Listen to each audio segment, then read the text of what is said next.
Hari ini kita melanjutkan pelajaran yang minggu lalu sudah saya sampaikan ya, mengenai masa praaksara. Ya, kemarin kita sudah bahas mengenai bagaimana sih kehidupan pada masa praaksara itu. Lalu hari ini saya mau bahas peninggalan yang ada pada masa praaksara, khususnya pada zaman Paleolitik, Mesolitik, dan Neolitik. Ya. Oke, langsung saja saya akan tampilkan infografis mengenai peninggalan pada masa praaksara. Ya, sebentar, ditunggu terlebih dahulu.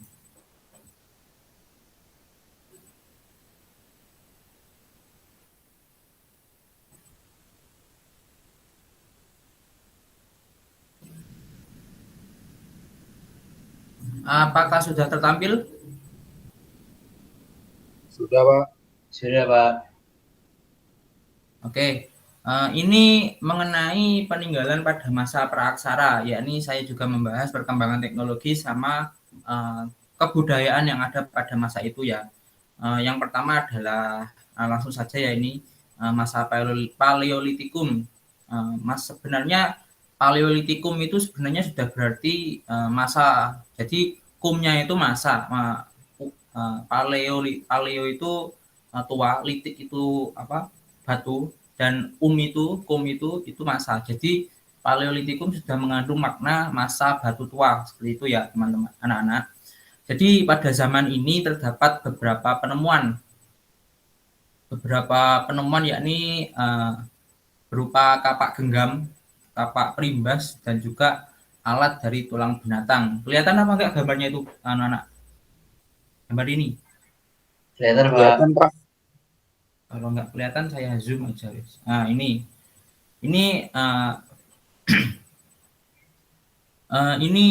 flex ya. Flex itu saya mulai pertama ini flex. Yang pertama ini flex. Flex itu merupakan sebuah pecahan-pecahan batu, anak-anak. Pecahan batu kecil, yaitu berfungsi sebagai alat penusuk, pemotong daging, dan juga sebagai pisau. Jadi ibaratnya flex ini merupakan serpihan batu yang pada saat itu digunakan sebagai pemotong seperti pisau untuk saat ini ya. Flex ini itu banyak sekali ditemukan di daerah Sangiran, Sragen, dan juga termasuk kebudayaan Ngandong, gitu. Kebudayaan Ngandong ini sebenarnya kebudayaan yang meliputi wilayah di sekitar Sangiran, termasuk juga Pacitan, dan juga di daerah Karanganyar kalau nggak salah itu. Lalu yang selanjutnya adalah perkakas tulang ya, yang seperti namanya ya, perkakas tulang ini bahannya itu terbuat dari tulang-tulang hewan, tulang-tulang binatang. Perkakas tulang ini juga ada yang berupa tanduk, jadi bahannya itu nggak cuma tulang aja, tapi juga ada yang dari tanduk. Nah, fungsi dari perkakas tulang dan tanduk ini sebenarnya sebagai alat penusuk juga, pengorek dan mata tombak. Ya tahulah mata tombak seperti apa ya anak-anak.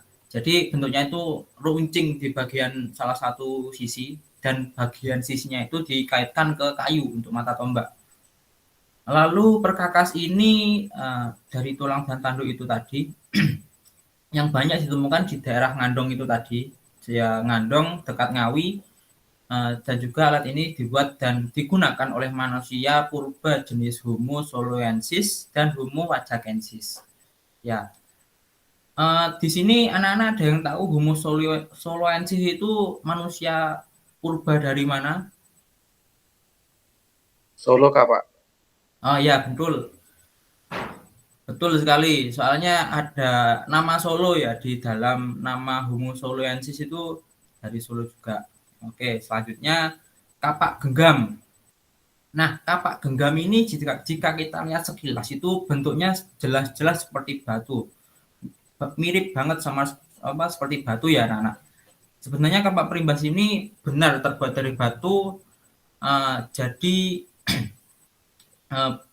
kapak genggam maksud saya. Kapak genggam ini bentuknya dari batu ya.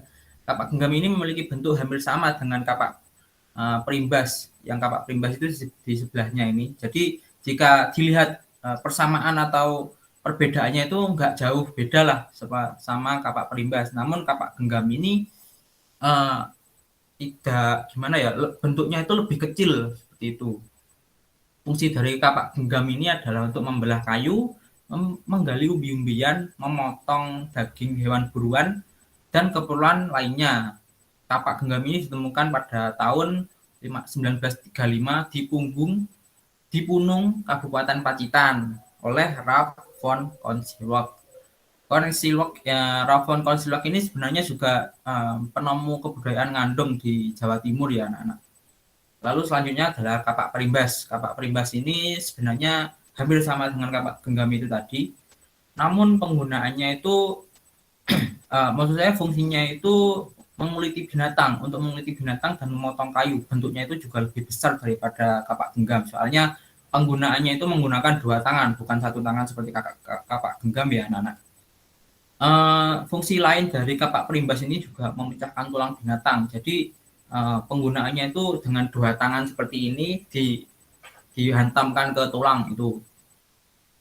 Kapak perimbas ini banyak sekali ditemukan di Indonesia, termasuk dalam kebudayaan Pacitan.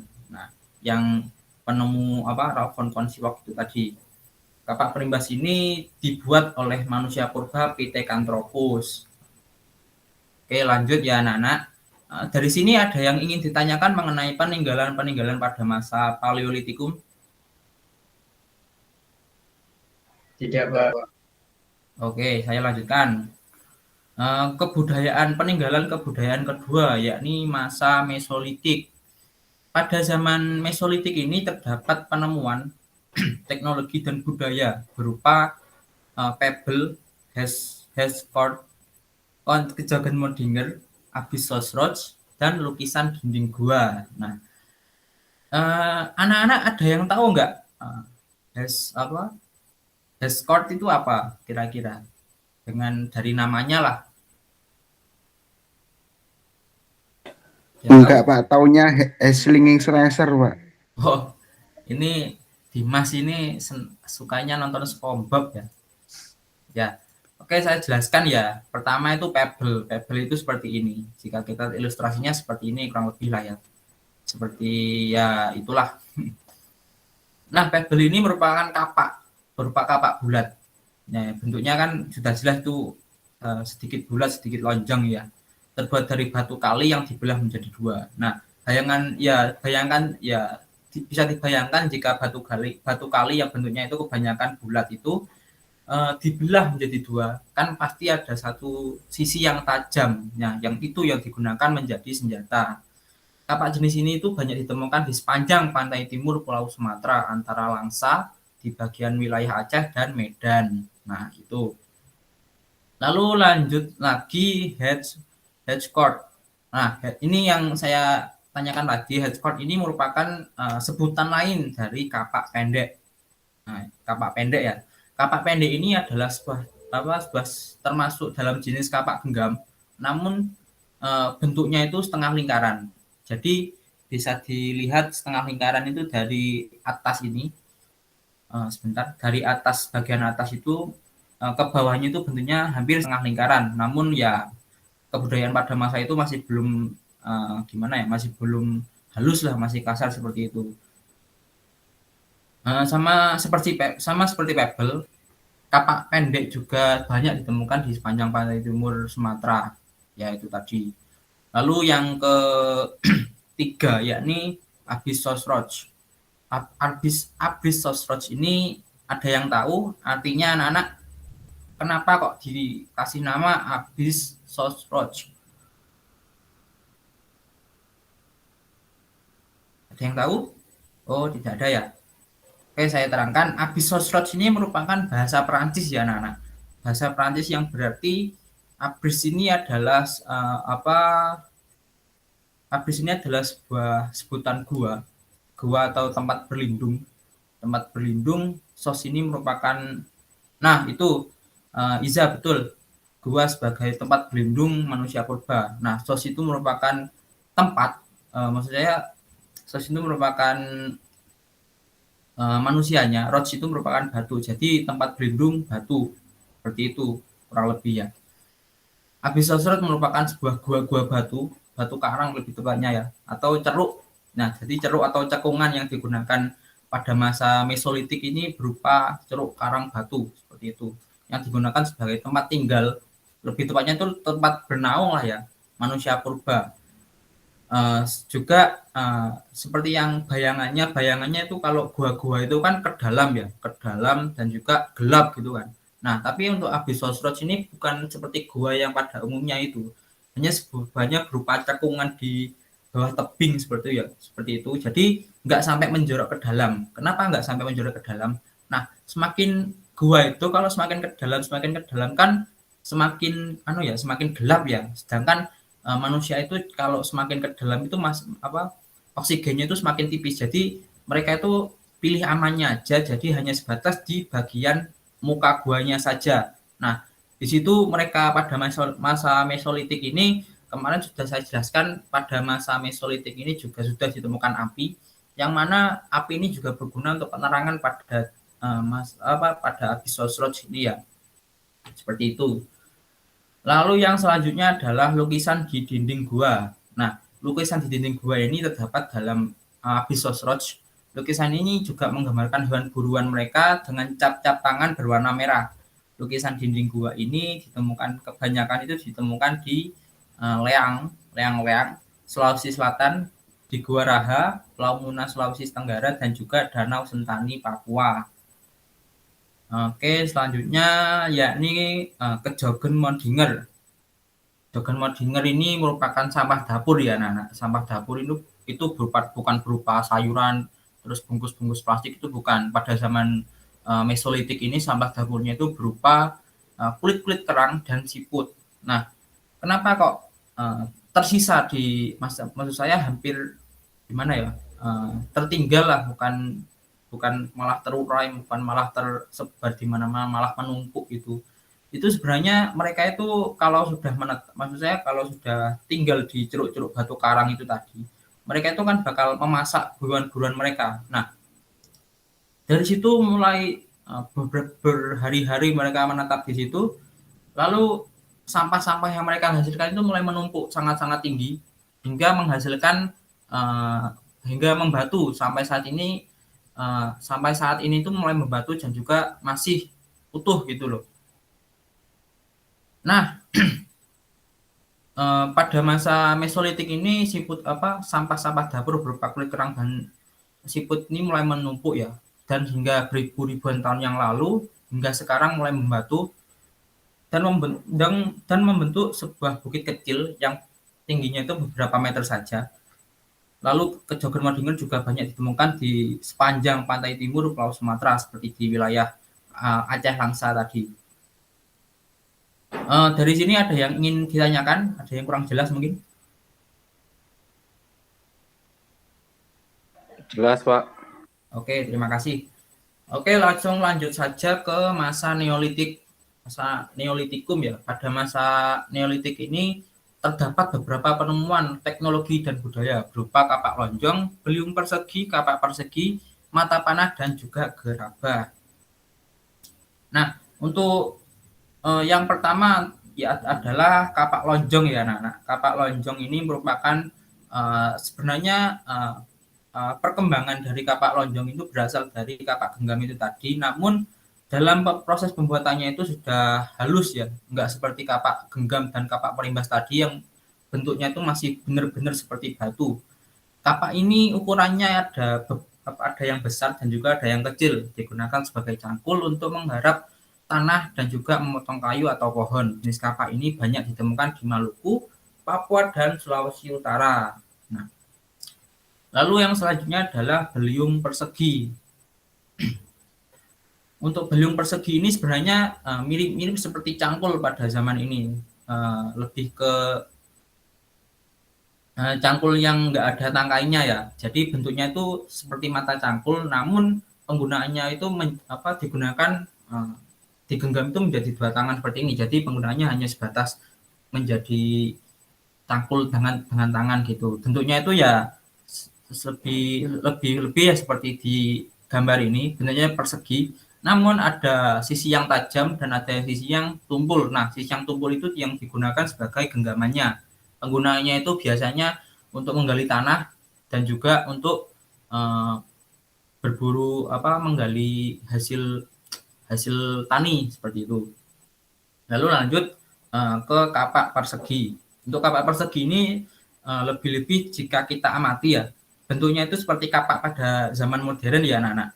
Kenapa seperti itu ya? Memang itu kapak persegi merupakan cikal bakal dari kapak modern. Bentuknya itu diadaptasi menjadi kapak yang saat ini kita kenal seperti itu teman-teman. Betul. Lalu kapak persegi ini terbuat dari batu ya, batu persegi. Kapak ini juga dipergunakan untuk memotong kayu, menggarap tanah, dan juga melaksanakan upacara. Nah, yang dimaksud melaksanakan upacara di sini merupakan upacara kematian anak-anak. Jadi kapak ini ya kebudayaan pada masa lalu orang mati itu sebenarnya sudah ditinggal saja di gua, namun kapak persegi ini dijadikan sebagai kayak seserahan gitu loh, seserahan untuk mayatnya. Jadi kapak persegi ini akan ditinggal di mayatnya yang di dalam gua itu tadi. Oke, lanjut ke mata panah. Nah, mata panah jika kita amati ya hampir sama seperti mata panah pada zaman modern ya anak-anak. Tapi bentuknya itu masih sangat sederhana dan juga belum simetris. Masih ada yang imbang sebelah dan juga masih kurang halus lah jika kita samakan dengan mata panah sekarang. Mata panah ini terbuat dari batu yang disasah, yang diasah dengan halus. Gunanya itu untuk ya lebih jelasnya pergunaannya itu untuk berburu ya. Lalu penemuan mata panah ini terbanyak di Jawa Timur dan Sulawesi Selatan. Lalu selanjutnya ada gerabah. Nah, gerabah kalau bentuknya itu seperti bukan gerabah sih, tapi ya memang kebudayaan masa Neolitik ini sudah menghasilkan gerabah dari tanah liat, meskipun bentuknya itu masih sangat-sangat sederhana dan juga kurang halus seperti masa saat ini ya. Tapi penggunaan gerabah ini sangat-sangat banyak keperluannya, yakni untuk memasak dan juga menampung bahan makanan dan air seperti itu.